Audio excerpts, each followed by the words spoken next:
Bismillahirrahmanirrahim.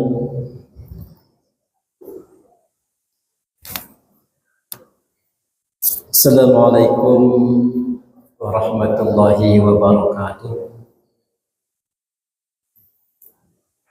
Alhamdulillah, alhamdulillahi rabbil alamin. Wassalatu wassalamu ala asyrafil anbiya'i wal mursalin wa ala alihi wa sahbihi ajma'in. Allahumma alhimna ma rasyida umurina wa'idna min sururi anfusina wa min sayyiati a'malina. Allahumma la sahla illa ma ja'altahu sahla wa anta taj'alu husna idza syi'ta sahla. Allahumma shalli ala Muhammad wa ala ali Muhammad. Alhamdulillah, hadirin jemaah salat subuh jemaah yang dirahmati Allah Subhanahu wa taala. Segala puji syukur kita panjatkan kehadirat Allah yang memberikan kepada manusia ini berbagai hal untuk dinikmati. Dan kenikmatan ini adalah merupakan satu anugerah yang Allah Subhanahu wa taala berikan dan menjadi kewajaran di saat kita mensyukuri atas apa yang diberikan Allah Subhanahu wa taala. Mudah-mudahan syukur kita yang kita lakukan dengan amalan-amalan soleh, Allah Subhanahu wa taala akan terima amalan itu. Allah Subhanahu wa taala jadikan asbab untuk kita mendapatkan syafaat baginda Rasulullah sallallahu alaihi wasallam. Salawat dan salam kita aturkan pada junjungan Nabi Allah Muhammad sallallahu alaihi wasallam. Allahumma shalli ala Muhammad wa ala ali Muhammad. Hadirin jemaah yang dirahmati Allah, Allah Subhanahu wa taala berfirman dalam surat An-Nisa ayat 36. A'udzu billahi minasyaitonir rajim. Wa'budullaha wa la tusyriku bihi syai'an wa bil walidaini ihsana wa bidzil qurba wal yatama wal masakin wal jari dzil qurba wal jaril junubi was sahibi bil jambi wa ibnis sabil wa ma malakat aymanukum innallaha la yuhibbu man kana mukhtalan fakhura. Dan sembahlah Allah, wala tusyriku bih, dan janganlah kalian mensekutukannya dengan satu apapun. Wabil walidaini ihsanan, dan berbaktilah sesempurna mungkin, seihsan mungkin kepada kedua orang tuamu. Wabijil qurba wal yatama, dan berbaiklah kepada famili, anak-anak yatim, wal masakin, dan kepada fakir miskin, wal jari dzil qurba wal jaril junub, serta tetangga-tetangga terdekat, tetangga-tetangga jauh, dan juga kawan-kawan sejawat.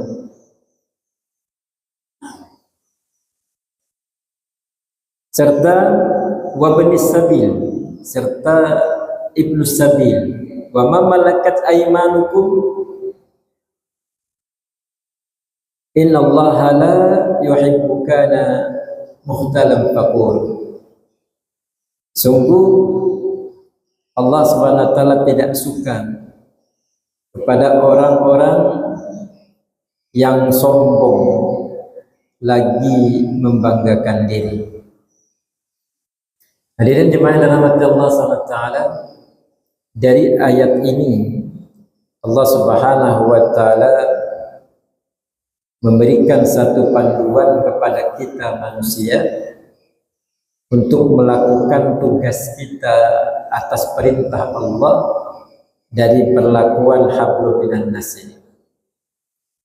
Maka hendaklah engkau pertama berbakti, jangan menyekutukan Allah dengan apapun. Sehingga hari ini kalau orang banyak lebih yakin kepada manusia ketimbang Allah, maka dipertanyakan akan imannya. Aku kada ingat bila kada begawi awan orang tu, bila kada begawi orang tu kada ingat makan aku.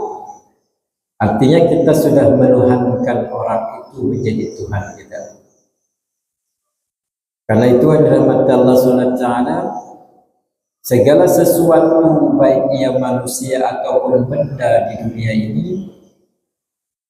kalau kita sudah memprioritaskan dan meninggalkan Allah, maka seolah-olah kita menjadikan benda itu adalah Tuhan kita. Ini ditakutkan, wa'budullaha wa la tusyriku bihi syai'an. Maka kata Allah, jangan engkau sekutukan aku ini dengan apapun. Dan kemudian Allah Subhanahu wa taala menyuruh kita untuk berbakti kepada kedua orang tua. Ini merupakan satu sikap adab daripada seorang anak agar bagaimana dia mendapatkan keridhaan Allah Subhanahu wa taala lewat ridha orang tua. Maka ulama mengatakan bahwa ada 10 hak seorang bapak ibu yang wajib dilakukan oleh seorang anak. Ada 10 hak ayah dan ibu kita yang wajib dilakukan oleh seorang anaknya. Maka kita ini adalah merupakan golongan anak. Selama orang tua kita masih ada, maka kita adalah anaknya, walaupun kita sudah berkeluarga. Dan kita juga adalah seorang anak dari ayah ibu kita yang mungkin sudah meninggal dunia. Tetaplah kita ini anaknya. Nah, karena itu ada 10 hak yang mereka punya terhadap diri kita ini. Yang pertama, kalau mereka masih hidup atau tidak mampu lagi, memberi makan mereka jika mereka memerlukannya. Ini yang pertama. Kalau seandainya orang tua kita susah, kadang-kadang lagi lukar baras, kadang-kadang lagi untuk bergerak bekerja, maka anak ini punya kewajiban memberi makan orang tuanya. Kalau hari ini Pak, maaf, banyak sekali anak yang meninggalkan orang tuanya, mementingkan keluarganya, sehingga ayah ibunya terlantar, kadang-kadang kadang apa-apa, maka ini menjadi dosa bagi seorang anak itu. Banyak Pak, saya pernah ketemu di Kayu Jati. Waktu itu kami dari program dinas sosial pada saat waktu itu memberikan santunan kepada janda-janda orang-orang yang tidak mampu. Lantas kemudian pada saat itu kami berputarlah ke tempat-tempat yang mungkin dianggap orang-orang susah. Di antaranya di Kayu Jati. Mari kita ketemu. Di situ ada seorang ibu, dia punya anak, tapi anaknya tidak di situ. Waktu itu dia tinggal di rumah komplek Kayu Jati itu kan ada pasar-pasar dulu Pak. Pasar-pasar, tapi kemudian pasarnya waktu itu yang bagian belakang sudah lapuk-lapuk, tidak ada orang jualan. Ibu itu di situ berdiam. Waktu ditanya, dia punya anak, tapi anaknya tidak pernah melihat mamanya. Waktu kami ke sana Pak, Masya Allah, jadi rumahnya tuh sudah lantainya sudah patah-patah, sudah berlubang-lubang. Dia mau berdiri saja susah, maka di kasurnya tuh Pak, maaf, disitulah dia buang hajat. Bekamih di situ, bahira di situ. Dia cuma bisa tidur aja, telentang aja. Jadi waktu itu kita datangilah tetangganya, kata tetangganya, kamilah yang kadang-kadang memberi makan. Nah, tetangganya orang susah juga. Tetangga di situ tuh waktu itu karena losmen pasar pagi Kayu Jati itu, waktu itu sebelum ada rehab pulang ini, waktu itu memang sudah tidak layak pakai. Nah, disitulah orang Tuhan di sini Pak. Masya Allah, kasihan sekali. Akhirnya kita minta ke dinas sosial waktu itu untuk memberikan santunan. Akhirnya alhamdulillah diamankan oleh pemerintahan dinas sosial untuk membantu ibu itu. Akhirnya dibawa ke panti jompo. Nah, ini salah satu juga. Makanya ngeri Pak, seorang anak membiarkan orang tuanya. Yang kedua, memberikan pelayanan jika mereka memerlukannya. Ini kewajiban anak juga. Memberikan pelayanan apa yang dibutuhkan orang tua. Ini menjadikan satu kewajiban anak dan itu hak orang tua untuk mendapatkannya. Karena apa? Karena mereka juga pernah memberikan kewajiban mereka kepada kita seorang anak selama kita masih kecil. Nah, mereka santuni kita, mereka beri makan kita, kita sakit dia jaga. Nah, apalagi semua dijaga orang tua. Maka pada saat mereka tua, kita yang mampu untuk memberikan pelayanan, berikan pelayanan. Yang ketiga, memenuhi panggilannya sewaktu dia panggil. Orang tua ini kadang-kadang memanggil kita kapan-kapan saja dia mau. Karena apa? Karena mungkin saja dia memerlukan kita. Maka seorang anak harus memenuhi panggilannya. Kadang-kadang seorang anak, Pak, aina dulu, entar aku lagi sibuk. Kadang-kadang ada begitu. Apalagi kita sudah berkeluarga nih Pak, kalau sudah orang tua manggil, sering kita kadang-kadang mengabaikan panggilan orang tua. Aku lagi awal anak bini, orang tua tidak dipedulikan. Padahal orang tua butuh dengan kita. Kemudian selanjutnya adalah berkata dengannya dengan ucapan lemah lembut. Ini merupakan satu juga adab seorang anak kepada orang tua, dan itu hak orang tua mendapatkan perkataan lembut dari anaknya. Makanya seorang anak tidak boleh meninggikan suaranya satu oktap daripada orang tuanya. Sama dengan seorang istri tidak boleh meninggikan suaranya satu oktap dari suaminya. Memberikan pakaian jika mereka membutuhkannya. Dan anak yang punya kemampuan harus mengusahakan untuk dapat memberikan mereka pakaian tersebut. Nah, jadi kalau mampu berikan pakaian. Nah, kalau kami dulu pernah waktu orang tua abah itu tiap tahun Pak hari raya, kita bergantian. Ada anak yang nukarkan sarungnya, udah aku bajunya lah, ya. Udah aku selawarnya. Jadi masing-masing anak itu berapa anaknya dia santunan, istilahnya urunan untuk memberikan orang tuanya. Walaupun sebenarnya satu orang mampu untuk memberikan semuanya, tapi kita biar semua dapat kebagian pahala. Nah, anak saya kok menukarkan salawat, anak saya kok menukarkan baju, anak saya kok menukarkan peci, anak saya kok menukarkan tape. Senang hati orang tua, senang hatinya. Kenapa? Karena ada pemberian walaupun orang tua itu mampu. Walaupun dia mampu, aku ini mampu itu kan. Itu ada.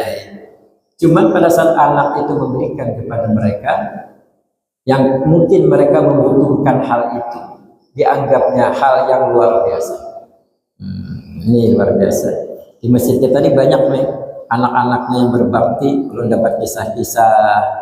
Ada Pak Haji di sini banyak punya anak, alhamdulillah anaknya perhatian, sampai anaknya dokter perhatian. Abah hari ini tensi ke rumah ulun, tensi abahnya. Begitu sayangnya orang tua kepada orang tua. Ini luar biasa anak-anak seperti ini. Selanjutnya berjalan di belakangnya bukan mendahuluinya. Sopannya anak itu berjalan pun hati-hati, jangan sampai seolah-olah mendahului orang tua. Mencari keridhaan padanya, menghindari hal-hal yang menjadi kebenciannya. Jadi bila orang tua itu benci, jangan lakukan. Memohon ampunan kepada mereka ketika berdoa kepada Allah Subhanahu wa Ta'ala. Ini merupakan satu adab seorang anak, kewajiban seorang anak di saat dia mendoakan orang tua itu menjadi kewajiban. Hadirin dirahmati Allah Subhanahu wa Ta'ala. Lalu kemudian Rasulullah sallallahu alaihi wasallam bersabda. Jadi sikap tadi, ayat tadi, berbuat baik untuk dunia kepada hablum minan nas. Hadis ini mengakrama jarah, menceritakan lagi tentang bertetangga. Man akrama jarah wajabat lahul jannah. Siapa yang pandai menghargai tetangganya, wajabat lahul jannah, maka dia akan masuk surga. Wa man adza jarah, siapa yang suka mengganggu tetangganya, la'anahullah wal malaikah, maka akan dilaknati oleh Allah dan malaikat, wan nas wajma'in, serta masyarakat keseluruhannya. Jadi kalau orang tua tadi, kalau seandainya kita durhaka, tidak mau untuk memberikan sesuatu kebaikan kepada mereka, itu durhaka anak kepada orang tuanya saja. Tetapi kalau seandainya dia ini tidak menghargai atau mengganggu tetangganya, maka bukan hanya satu sisi, tapi Allah melaknat, malaikat melaknat, masyarakat melaknat. Nah, jadi tiga. Nah, ini ngeri sekali kalau bertetangga ini, Pak. Makanya bertetangga ini godaannya berat. Cobaan setan itu menggoda berat. Maka setan betul-betul digodanya kita supaya berkelahi orang tetangga. Nah, maka banyak orang rata-rata sama tetangga itu ada yang kada bertaguran. Banyak, Pak. Bukan tidak satu dua. Kalau kita hitung kata Rasulullah, tetangga itu 40 ke kanan, 40 ke kiri, 40 ke depan, 40 ke belakang. Ada tetangga. Kita jangankan 40, serumah sebelah rumah kita aja kita berkelahi. Ada kemudian mengganggu macam-macam. Yang kita perbuat. Man anfaqa 'ala dhaifi dirham faka'annama anfaqa alfa dirham fi sabilillah. Kalau seandainya orang tersebut menghormati tetangganya yang menjadi tamunya, menghormati orang yang menjadi tamunya, lalu membelanjakan uangnya 1 dirham, dia membelikan 1 biji korma saja, membelikan 1 minuman saja, maka seolah-olah ia telah membelanjakan alfa dirham fi sabilillah, uang fisabilillah sebanyak 100 dirham, 1000 dirham. Jadi begitu mulianya orang yang memberikan daripada kemanfaatan pada orang yang menjadi tamu.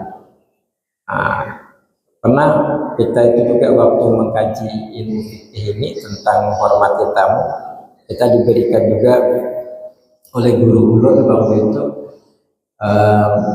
kayak ijazah lah. Jadi apabila tamu datang ke rumah, maka siapkan kurma awan air putih. Maka itu aja. Maka insya Allah Allah Subhanahu Wa Taala ridho. Jadi Pak, di rumah itu disiapkan kurma, disiapkan baju putih. Jadi bila ada tamu, minimal air putih sama kurma itu keluar. Kadang-kadang kita maaf, bila tamu datang ke panggilan kan ingat mengeluarkan baju. Tamu akan jauh ke jalan, sampai ke rumah menghadangi tamu itu, bila aku dikeluarkan baju. Tamu yang kita ini asing kembali-balik kan ingat mengeluarkan baju. Kadang-kadang banyak aja pulang karena keluar baju. Apalagi kurma, apalagi wadai. Alhamdulillah. Jadi kita ini menghargai orang walaupun hanya dengan 1 biji kurma dan 1 gelas air saja. Maka itu sudah memberikan kemanfaatan bagi seorang tamu yang ada pada kita itu. Qala Rasulullah sallallahu alaihi wasallam, "Ma min ahadin ya'tihi dhaif fa akramahu illa fatahallahu lahu baban minal jannah." Orang yang kedatangan tamu lalu ia menghormati tamu itu, maka Allah akan bukakan pintu surga baginya. Masya Allah. Ini adab, Pak. Maka adab seorang hamba ini memiliki beberapa macam. Ada pertama adab pada Allah Subhanahu Wa Taala. Maka orang itu punya adab dengan Allah. Pertama, berdoa dengan khusyuk. Maka itu adab kita dengan Allah.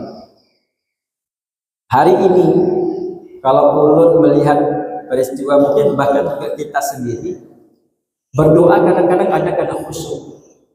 Apalagi kita pada saat kita mungkin tahlilan, tahlilan yang tuan rumah kadang-kadang juga imam berdoa, yang tukang pimpin tahlilan baca doa, tuan rumah bukan berdoa Pak, sibuk mondar mandir ke sana sini. Itu satu. Kita pun kadang-kadang berdoa tidak mengkonsentrasikan doa kita apa yang kita mohonkan. Nah, ini adab daripada berdoa adalah khusyuk dalam berdoa. Itu adab kita dengan Allah. Maka meminta bertafakur itu merupakan sesuatu hal untuk menyatukan diri kita, hadapkan diri kita kepada Allah Subhanahu wa Ta'ala. Kedua, bersyukur atas nikmat Allah. Ini merupakan adab kepada Allah. Syukuri. Semalam ada kawan ulun yang kerja di daerah Siak, bagian perusahaan, nelpon, Pak, saya diterima kerja di tempat ini, perusahaan ini. Waduh Pak, tempatnya jauh. Karena perusahaan dia menggali bagian tanah perdalaman, maka tempatnya jauh daripada kota. Mengeluh. Diulur, dia itu waktu tidak dapat pekerjaan bilang aja sibuknya. Bahasa Sare, bila aku dapat gawian, bila aku dapat gawian. Aku kasarah aja, bagaimana aja hendak. Begitu. Yang penting aku kerja. Sudah dapat pekerjaan, saya bilang mengeluh. Kejauhanlah tempatnya, wadahnya lah kada nyaman. Kan begitu. Namanya Allah Subhanahu wa Ta'ala meletakkan tempat itu kadang-kadang macam-macam. Kadang-kadang ada yang tidak sesuai dengan kehendak kita. Itulah Allah Subhanahu wa Ta'ala uji nafsu kita ini. Kemarin juga saya waktu ditelepon ada seorang ibu-ibu Pak. Dia lulus P3K, kenaknya di sekolah ulun gitu. Dia dari Dumai. Nelpon. Maaf Pak, saya ini kebetulan SK saya keluarnya di Tembilahannya. Tembilahan itu gimana ya Pak? Enak nih. Kata-kata orang jauh, memang jauh dari Dumai ke sini.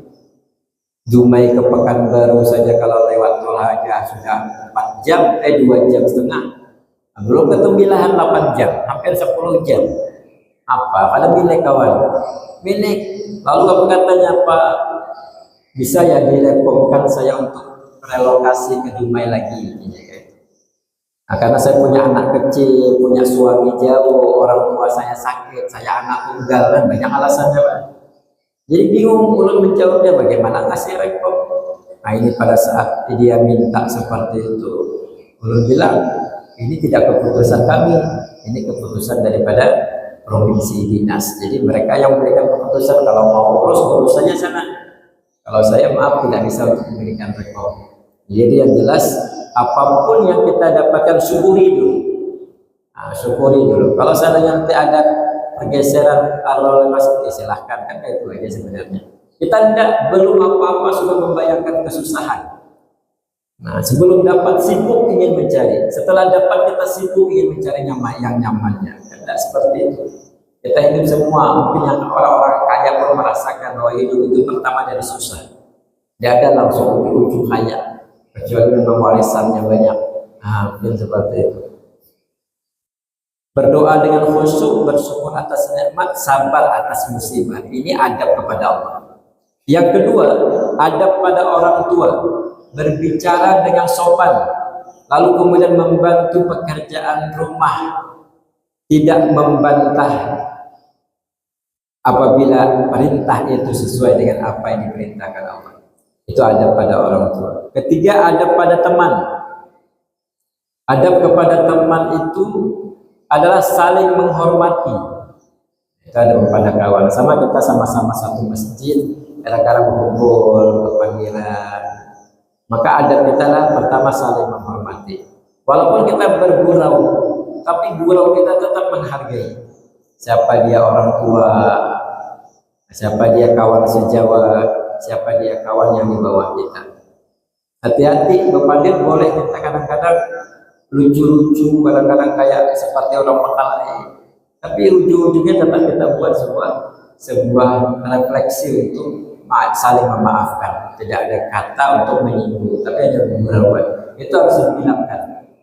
Jadi jangan pernah bersaling seolah-olah bujuran. Kadang-kadang bergurau kan begitu.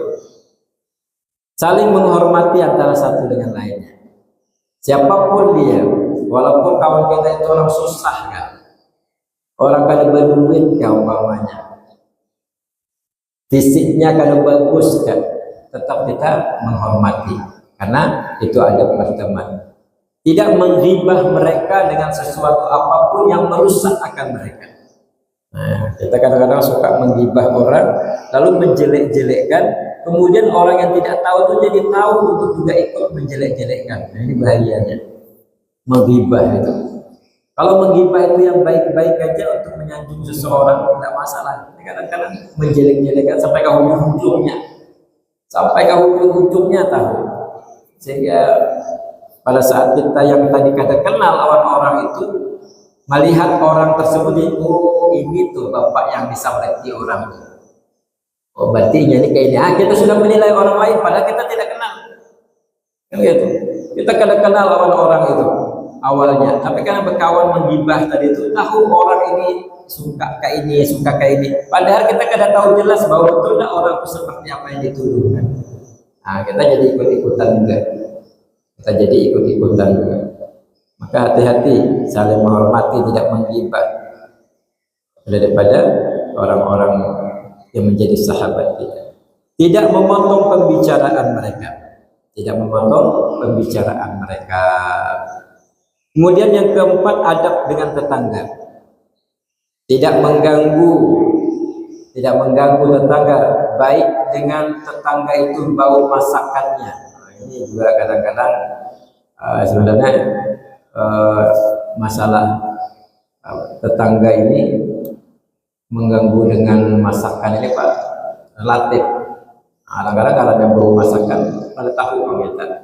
Bila-bila masakan tercium apakah enggak karena angin yang membawa. Dalam mentang-mentang masakan nyaman, sengaja pulang, terutama bila masak ikan kari. Nah, tercium tetangga sebelah.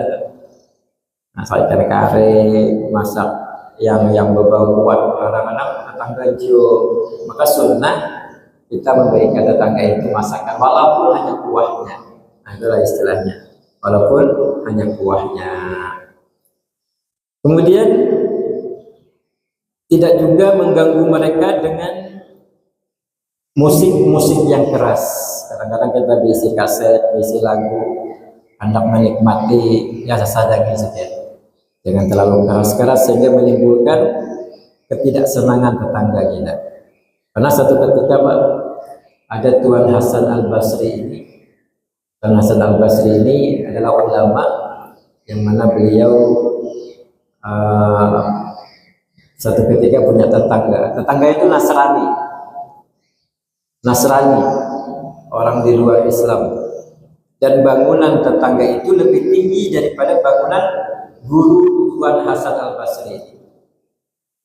Dan ternyata dari bangunannya itu di lantai atas Nasrani ini adalah WC-nya, dan kemudian WC-nya itu airnya menetes ke rumahnya Hasan Al-Basri, tepat dekat ranjang Tuan Hasan Al-Basri. Maka Tuan Hasan Al-Basri pada saat baju itu netes ditampung awan hujan, ditampung sama baskom, pano dibuang, tampung lagi, pano buang, begitu terus menerus. Suatu ketika Hasan Al-Basri Pak sakit.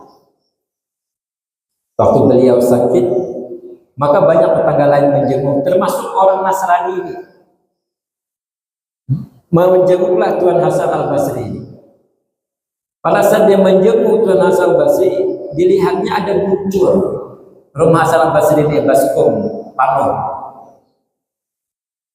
Pada saat itu ditanyalah oleh orang Nasrani ini, wahai Tuan, ini bocoran kayaknya dari rumahku. Dia sadar itu bocoran daripada WC rumahnya. Kata Tuan Hasan Basri, iya. Kenapa Tuan tidak bilang sama saya? Apa kata Tuan Hasan Basri? Saya tidak mau menjadi keributan. Kalau nanti saya bilangkan, Tuan akan nanti membobok bangunan, emosi kepada saya, sakit hati kepada saya. Berapa lama sudah kejadian ini? Sampai Tuhan menahan daripada tetesan air yang ada di WC saya, lalu membuangnya, tampung, membuang, tampung, membuang. Apa kata Tuhan Hasan al-Basri? Ini sudah 20 tahun. Bayangkan Pak, 20 tahun dia menahani untuk tidak memberitahu tetangganya tentang bocoran itu. Kita kata bocor sedikit aja, gedor-gedor rumah tetangga. Tuhan Hasan al-Basri tidak. Ditahaninya sampai kemudian Allah bukakan daripada waktu orang tersebut untuk melihat keadaan itu. Akhirnya apa dikatakan Nasrani itu? Dia buka baju daripada kebesaran Nasraninya. Lalu dia bilang, wahai Tuan Hasan al-Basri, apakah begini ajaran Islam? Kata ajaran Hasan al-Basri, iya, kami ajaran Islam untuk saling menghormati tetangga. Mendengar itu Pak, langsung dia memeluk Islam Nasrani. Langsung dia memeluk Islam. Ini orang 20 tahun menahani kayak ini, siapa yang tahan? Ini ajaran Islam luar biasa. Akhirnya orang Nasrani itu memeluk Islam gara-gara atas apa yang dibicarakan oleh Hasan al-Basri. Sabar ya terhadap tetangganya. Inilah kehebatan daripada orang-orang yang betul-betul hatinya diberikan Allah Subhanahu wa taala kemudahan. Akhbarani Jibril alaihi sallallahu ala salatu wassalam annahu qala. Jibril mengkhabarkan kepadaku, dia berkata, inna dhaifa idza dakhala ala akhihi al-muslim dakhalat ma'ahu alfu barakah. Bahwasanya seorang tamu ketika masuk ke rumah saudaranya seorang muslim, maka masuklah bersamanya 1000 barakah, 1000 barakah. Wa alfu rahmah, dan kemudian ada pula masuk 1000 rahmat. Nah, jadi kalau tamu datang akan masuk 1000 barakah, 1000 rahmat. Wa ghafarallahu dzunuba ahli dzalikal bait. Lalu kemudian Allah Subhanahu wa taala mengampuni segala dosa keluarga rumah tersebut. Masya Allah. Makanya Nabi Ibrahim alaihissalam suka manggil orang untuk disuruh datang ke rumah. Dah ke rumah gua aja bertamu, dah ke rumah gua aja bertamu. Nah, kenapa? Karena dianggap berkah. Maka berkah 1000 kali, rahmat datang 1000 rahmat. Maka luar biasa Allah ampuni dosa orang-orang yang ada di rumah itu. Walau kanat dzunubuhum aktsara min zabadil bahri wa waqi al-asjari wa aqahu Allah taala. Lalu kemudian sekalipun dosa-dosa orang yang di rumah tersebut sebanyak buih di lautan dan daun-daun semua ada yang di pohon. Masya Allah, banyak banget dosa diampuni oleh Allah untuk menerima tamu. Maka kita usahakan untuk mendapatkan nilai pahala dari Allah, tamu datang hargai, tamu datang hormati. Kadang-kadang ada Pak, orang-orang memang khususkan, kadang-kadang ada yang ojol, maaf bukan ojol, orang yang ngantar paket paket. Jadi ada orang Pak, dia pada saat orang paket itu datang, itu bukan hanya di pintu disuruhnya masuk. Orang paket itu datang, suruhnya masuk, suruhnya minum dulu, walaupun hanya segelas. Karena tukang antar paket itu tamu, walaupun berjualan antar paket. Maka datang suruh masuk, minuminya. Maka siapa tahu perjalanannya kan jauh. Maka itu jadi pahala oleh Allah Subhanahu wa taala, akan mendapatkan 1000 daripada rahmat, 1000 barakah, dan Allah Subhanahu wa taala ampuni seluruh isi keluarga kita. Dosa-dosanya kan luar biasa loh. Kita kedatangan tamu khusus kali, menyuruh orang datang bila kita aruhan darai. Mana tiap hari datang ada paket suruh masuk.